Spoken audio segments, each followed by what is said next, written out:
2021년 2월 21일 우리 감남산 기도회 제272차 기도회 우리 묵도하심으로 기도회 시작하겠습니다. 이 시간에는 우리 이승동 목사님께서 하늘의 기별을 증거해 주시겠습니다. 이승동 목사님. 네. 이 신선한 아침 여러분을 다시 뵙게 돼서 매우 기쁘게 생각합니다.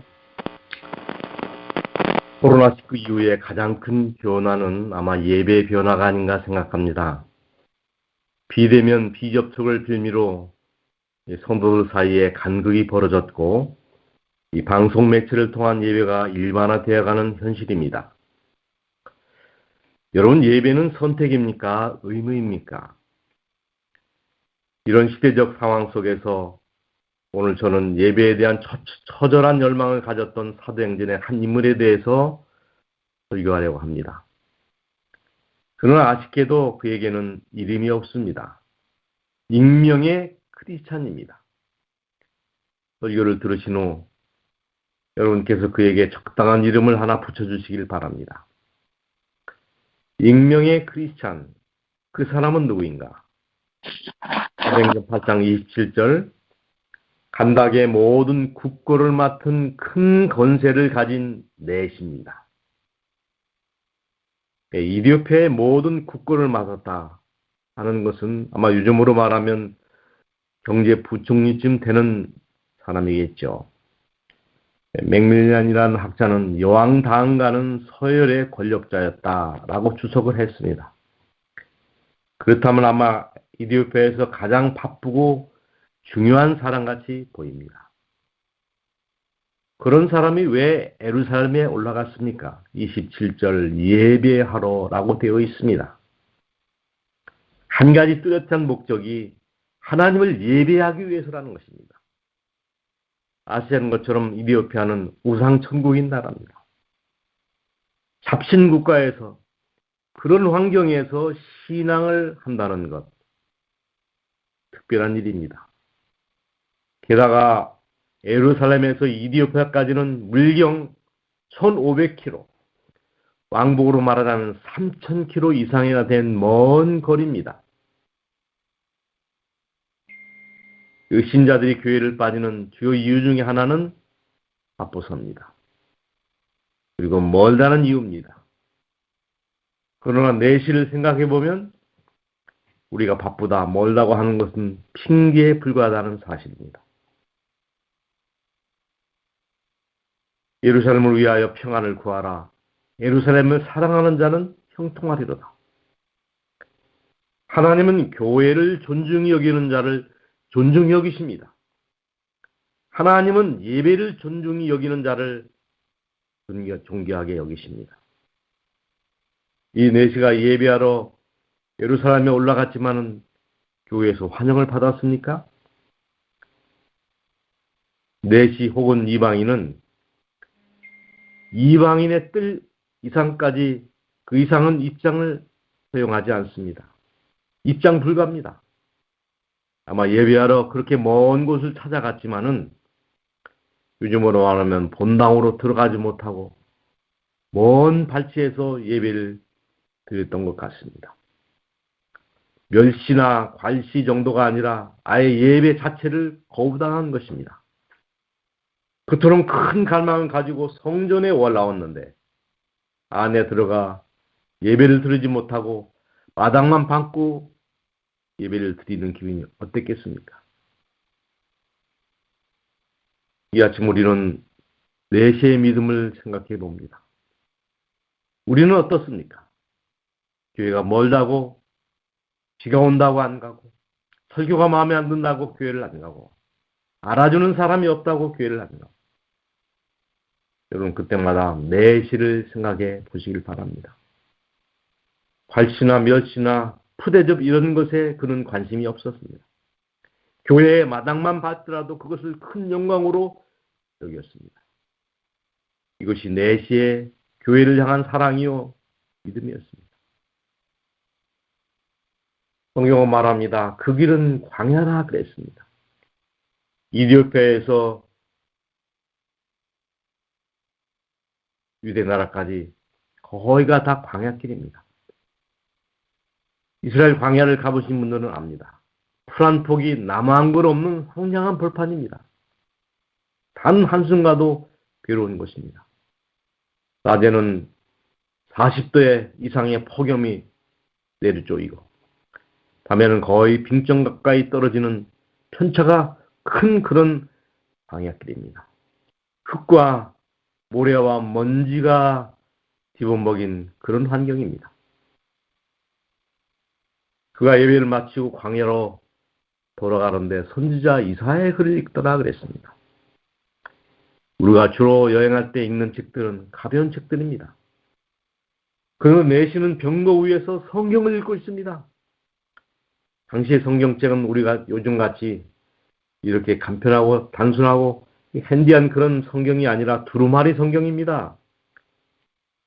양피에 기록한 무겁고 두껍고 부피가 크고 펴기도 힘든 두루마리 책입니다.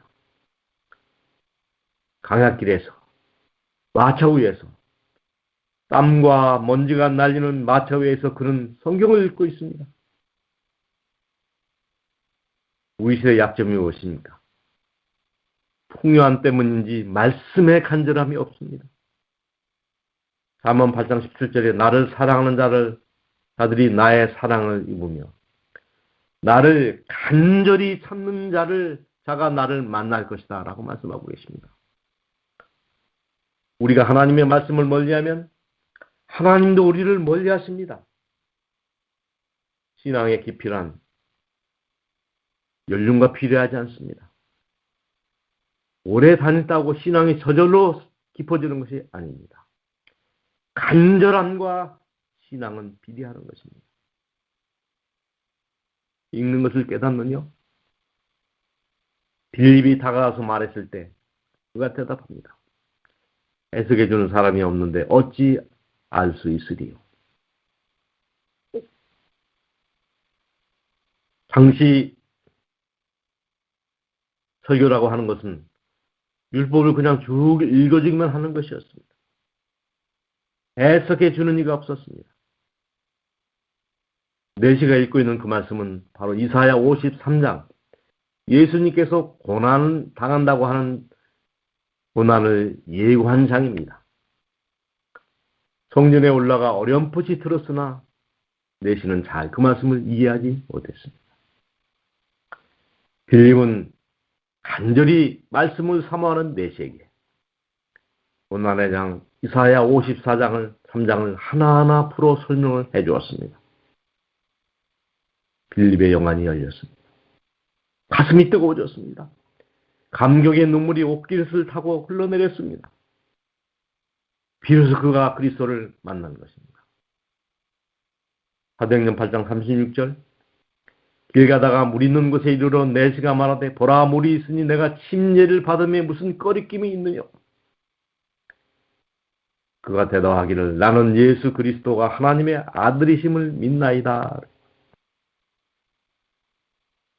목자는 성경에서 가장 쉽게 구원받은 두 사람을 구수내시와 십자가의 강도라고 말합니다. 천부당 만부당한 말씀입니다. 여러분 골똘히 두 사람을 깊이 연구해 보시길 바랍니다. 그들은 우연히 갑작스럽게 공짜로 구원을 받은 것이 아닙니다. 구원받을 만한 충분한 이유와 까닭을 그들은 가지고 있었습니다. 예배에 대한 갈망, 말씀에 대한 열망, 구원에 대한 갈망이 그들 마음 가운데 있었습니다. 38절 그리고 나서 그가 마차를 세우라 명한 다음 빌립과 넷이 둘 다 물로 내려가서 빌립이 그에게 침유를 주었더라. 39절 넷이는 흔연히 길을 가므로 그를 다시 보지 못합니다. 흔연이란 말을 주목할 필요가 있습니다. 흔연 세변에게는 기쁨에 차서 현대인 성경에는 기뻐하면서 라고 번역이 되어 있습니다. 매우 기뻐하고 즐거워하는 모습을 말합니다. 내시가 왜 예루살렘에 올라갔습니까? 영혼의 곤고함, 비통함 때문에 명예와 재물로서는 채울 수 없었던 영적인 갈증 때문에 예루살렘에 올라갔습니다. 그런 그가 이제는 흔연히 혼자 길을 갈 수 있는 이유는 무엇입니까? 진리를 찾았기 때문입니다. 구주를 만났기 때문입니다. 성경은 그 이후 내시의 삶에 대해서 침묵하고 있습니다. 그러나 그 이후의 삶을 우리가 미루어 짐작하기 어렵지는 않습니다. 유세비우스는 이방인 중에서 가장 먼저 예수를 믿은 사람이 바로 구수 내시라고 말하고 있습니다. 초대교부 이디오니스도 동일한 언급을 했습니다. 내시는 돌아가 동족에게 복음을 전했으며 여왕까지 감화시켰다라고 기록하고 있습니다. 아시는 것처럼 이디오피아는 한반도의 5배, 아프리카에서 3번째 큰 나라입니다. 유일한 기독교 국가입니다. 이디오피아가 기독교 국가가 된 가장 큰 이유는 구수넷이라고 말합니다. 한 사람의 예비한 갈망이, 한 사람의 주님을 향한 믿음이 자신을 구원하고 나라를 구원하고 검은 대륙의 구원의 빛을 비춘 것입니다. 여러분, 과연 나에게 예배란 무엇입니까? 의무입니까? 선택입니까? 세상에서 가장 불쌍한 사람은 죽도록 일하다가 정말 죽어버리는 사람입니다. 사성에 젖어 간격 없이 교회를 왔다 갔다 하는 사람. 여러분, 내실을 생각하시기 바랍니다. 비가 오나 눈이 오나 가까우나 멀거나 알아주는 사람이 있거나 말거나 간절한 마음으로 성전을 사모하고 말씀을 사모했던 내시, 흔연히 자기 길을 갔던 내시, 요즘과 같이 마음 놓고 교회를 가서 찬양하고 예배하지 못하는 이 시세, 우리는 내시의 믿음을 바라봐야 할 것입니다. 하나님의 은혜가 정말 내시처럼 하나님의 저를 사모하는 모든 영혼들의 심령에 축복으로 임하게 되기를 간절히 바라면서 오늘 아침 말씀을 드리겠습니다. 감사합니다. 아버지 하나님, 여전히 살아계셔서 저희들의 애소하는 기도를 응답해 주시는 하나님의 크신 사랑을 인하여 감사합니다. 주님은 여전히 우리의 삶의 유일한 목적이요 삶의 이유이십니다. 그래서 저희는 주님을 예배하고 주님을 찬양합니다. 저희에게도 오늘 아침 말씀의 주인공인 구수내시처럼 성전 중심의 삶, 예배 중심의 삶, 말씀 중심의 삶, 그리고 즉각적인 순종의 삶을 살 수 있는 믿음을 허락하여 주시옵소서. 코로나 때문에 교회를 마음대로 출입하지 못하는 이 안타까운 시대에 예배가 무시당하고 또 하나님을 찬양하는 자체가 상해를 받는 이 시대, 하지만 저희들의 교회에 대한 열망은 더 뜨거워지게 하여 주시옵소서. 예배의 사람이 되게 하여 주시옵소서. 주님을 사랑하고 주님을 찬미하며 주님을 예배하는 것이 저희들의 날마다의 기쁨, 필생의 기쁨이 되게 하여 주시옵소서. 특별히 이 감남산 기도회를 이끄시는 여러 종들이 있습니다. 이정식 사모님, 한정혜 집사님, 김기행 집사님, 김현정 집사님, 이정원 집사님, 박경숙 집사님, 권태영, 이춘영, 한정석 장로님, 허장로님, 또 박준신 목사님, 이봉주 장로님, 김기령 목사님, 주여 사랑하시는 종들의 애소하는 기도를 들어주셔서 정말 한국교회가 더욱 힘을 얻어 주의 사업에 헌신하는 아름다운 역사를 이루게 하여 주시옵소서. 오늘도 여전히 저희들의 기도를 들어주신 하나님의 크신 사랑을 감사하오며 저희를 사랑하시는 존귀하신 이름 예수님의 이름으로 기도합니다. 아멘. 아멘.